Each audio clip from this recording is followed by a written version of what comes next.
મારી યુટ્યુબ ચેનલમાં આપનું સ્વાગત છે। આજનો લેક્ચર છે આપણો ધોરણ 10 ગણિત ચેપ્ટર નંબર 1 વાસ્તવિક સંખ્યાઓ, જેમાં આજે આપણે સ્વાધ્યાય 1.2નો દાખલા નંબર પહેલો અને બીજો શીખીશું। તો શરૂઆત કરીએ દાખલા નંબર 1થી।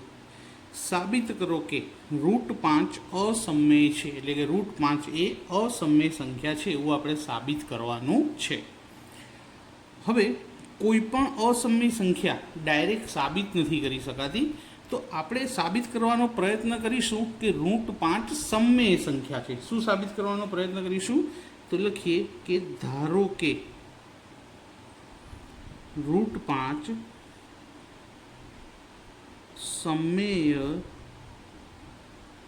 સંખ્યા છે, આવું આપણે ધારી લઈએ છીએ।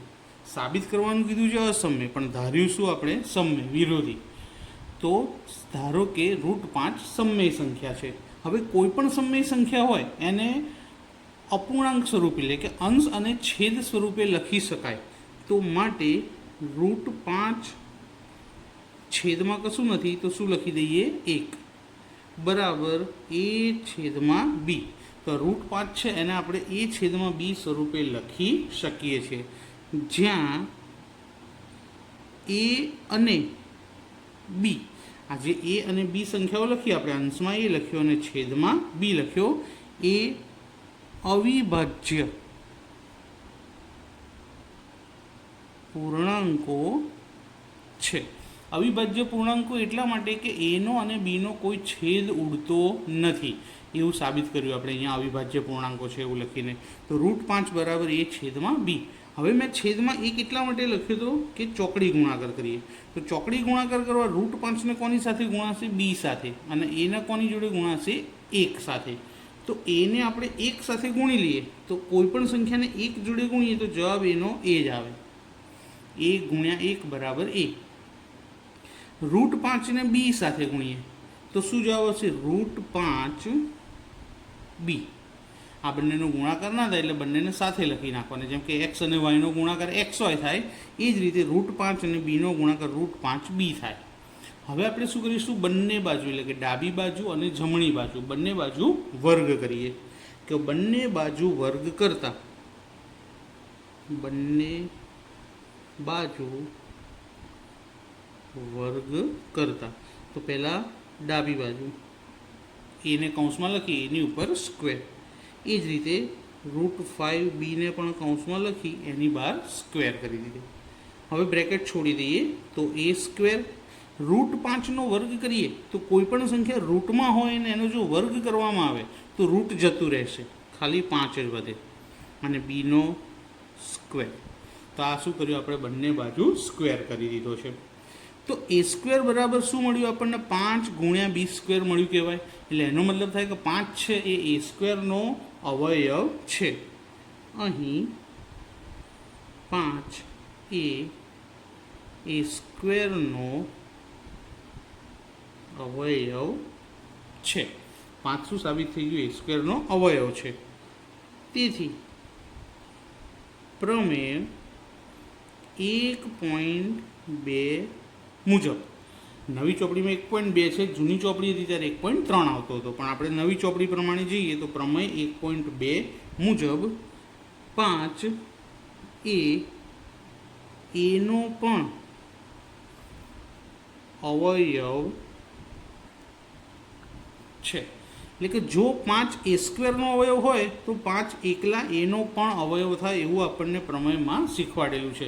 જેમ કે આપણે 6ના અવયવ બોલીએ તો 2 તરી 6 થાય, અને 36, 6નો વર્ગ શું થાય? 36, તો એના અવયવમાં પણ 2 તરી તો આવવાના જ।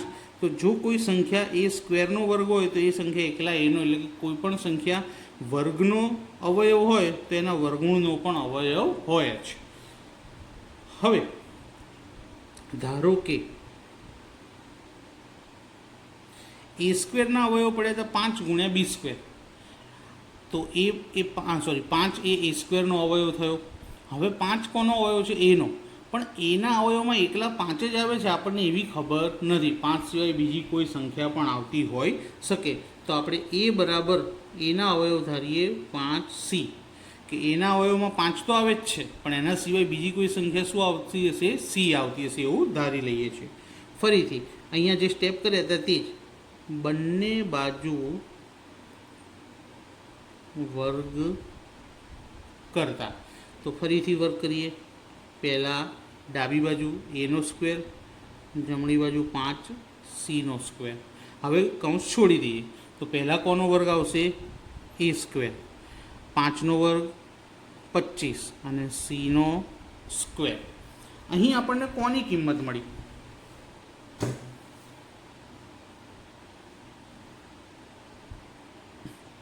અહીં આપણને કોની કિંમત મળી? એ સ્ક્વેરની. અહીંયા ઉપર પણ કોની કિંમત મળી હતી? એ સ્ક્વેરની. તો બંને કિંમતોનો નંબર આપી દઈએ. પહેલાંને 1 નંબર આપીએ અને નંબર 2 આપીએ. હવે બંનેમાં એ સ્ક્વેર કોમન છે ડાબી બાજુ. એ સ્ક્વેર બરાબર 5b² અને અહીં એ સ્ક્વેર બરાબર 25c². એટલે એનો મતલબ કે 5b² અને 25c² કિંમત પણ સરખી જ છે.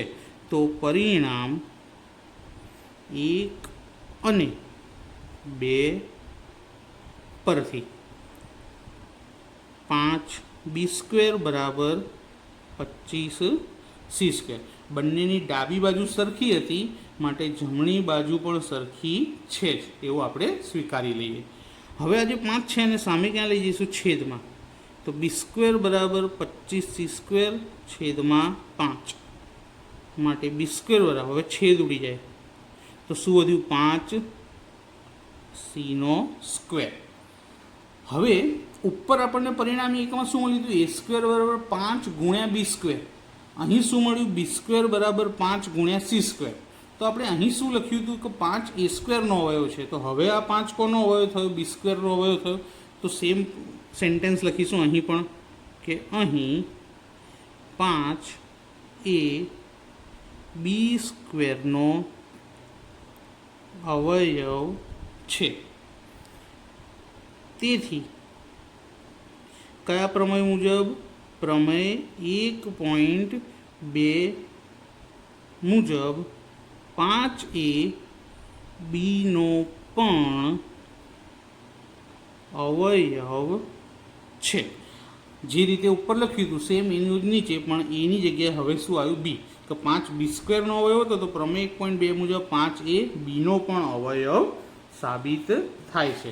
એટલે 5a અવયવ પણ છે અને બીનો અવયવ પણ છે. એટલે a અને બીનો કોમન અવયવ શું થયો? 5 થયો.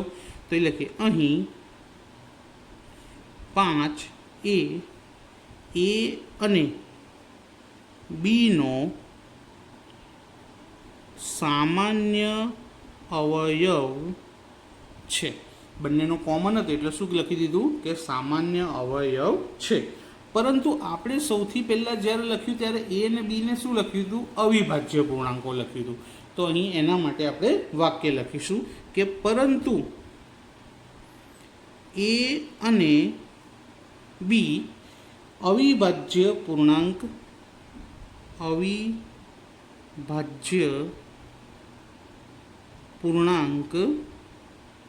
છે. એ અને બી શું છે? અવિભાજ્ય પૂર્ણાંક છે. માટે એ અને બીનો સામાન્ય અવયવ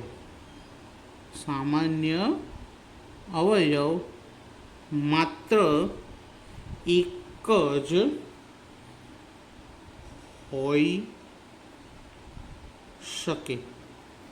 જો કોઈ બે સંખ્યાઓ અવિભાજ્ય હોય તો એનો સામાન્ય અવયવમાં ખાલી શું આવવું જોઈએ? એક જ આવવું જોઈએ. પરંતુ આપણને અહીં એ અને બીનો સામાન્ય અવયવ શું મળ્યો છે? 5 મળ્યો છે. બરાબર. એનો મતલબ શું સાબિત થાય છે?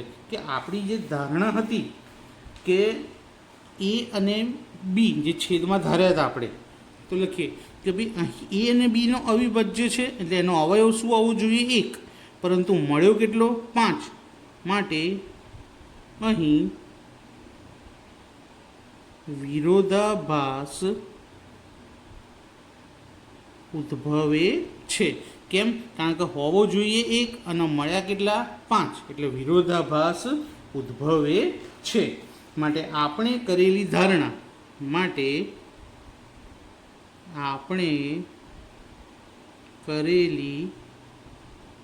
ધારણા કે √5 સમમેય છે તે ખોટી છે.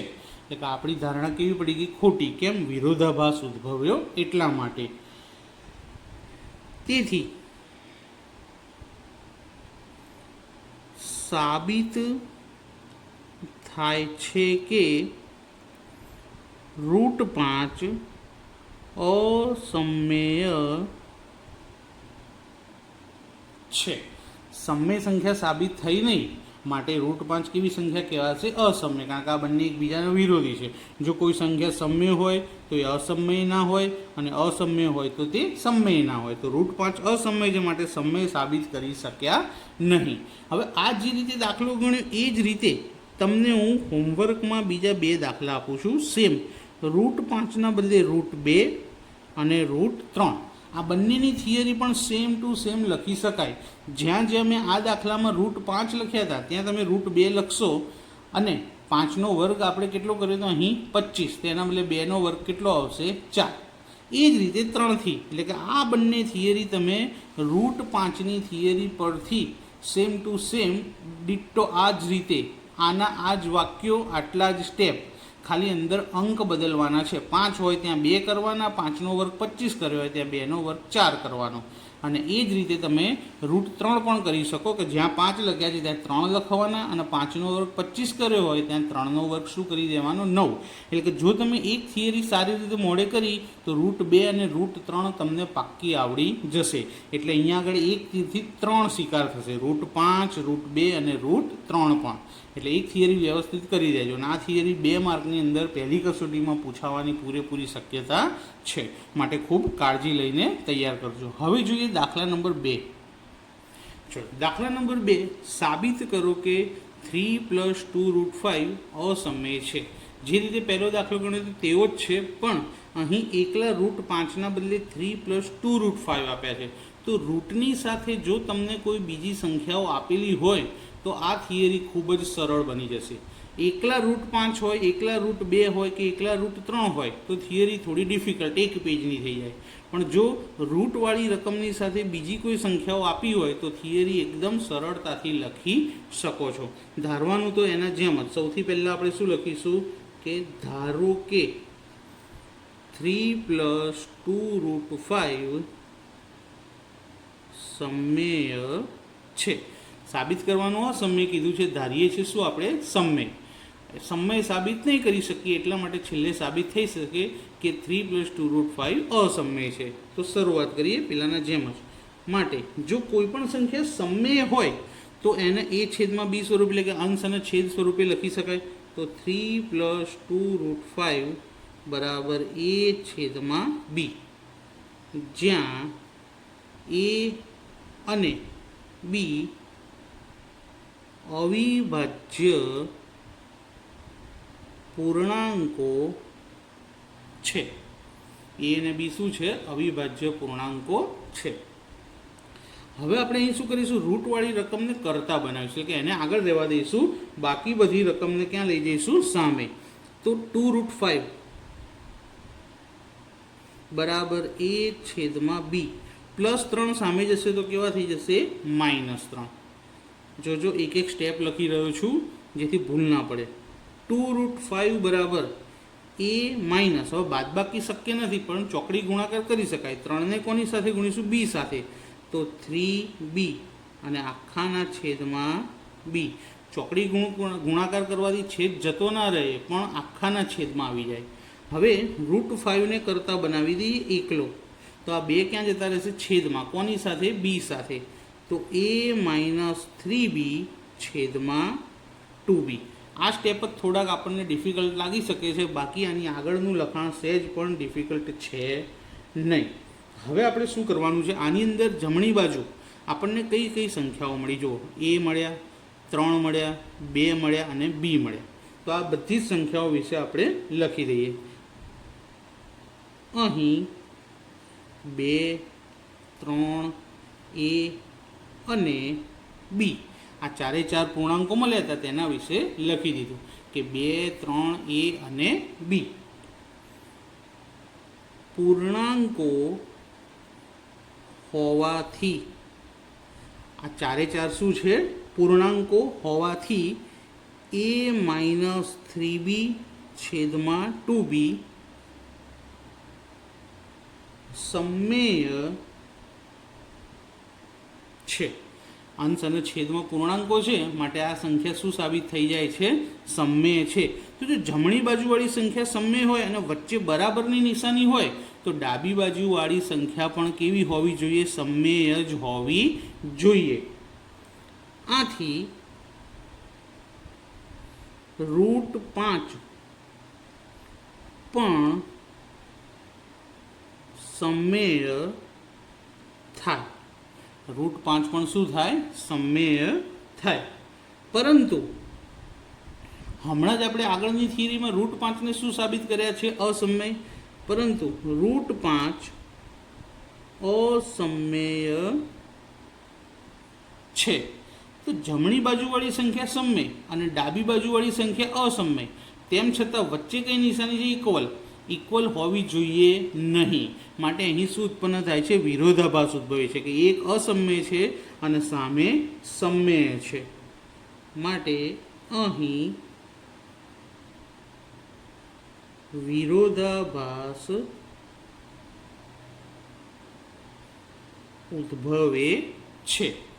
વિરોધાભાસ ઉદ્ભવે એનો મતલબ કે આપણી જે ધારણા હતી તે ખોટી છે. માટે આપણે કરેલી ધારણા કે કઈ સંખ્યા હતી આપણી? 3 + 2√5 કે 3 + 2√5 સમમેય છે તે ખોટી છે. હવે આપણી ધારણા ખોટી છે કે સંખ્યા સમમેય છે. તો હવે એનો મતલબ શું થયો કહેવાય? માટે સાબિત થાય છે કે 3 + 2√5 અસમમેય છે. 3 + 2√5 કેવી છે? અસમમેય સંખ્યા છે. તો અહીંયા આગળ આપણો દાખલા નંબર 1 √5 વાળો અને જેની મદદથી આપણે √2 ને √3 ગણી શકાય. હોમવર્ક. અને દાખલા નંબર 2 3 + 2√5 વાળો અને બીજી થિયરી થોડીક સરળ છે. એમાં શરૂઆતના સ્ટેપ સહેજ ડિફિકલ્ટ લાગી શકે છે, પણ પ્રેક્ટિસ કરવાથી કશું ડિફિકલ્ટ લાગતું નથી, કારણ કે પ્રયત્ન જ આપણને સફળતા તરફ ખેંચી જાય છે. તો અહીંયા આજે આપણો લેક્ચર પૂરો કરીએ છીએ. તો મિત્રો, લેક્ચર તમને પસંદ આવે તો તેને લાઇક કરજો, તમારા મિત્રોને શેર કરજો અને ચેનલને સબસ્ક્રાઈબ કરવાનું ભૂલતા નહીં. Thank you.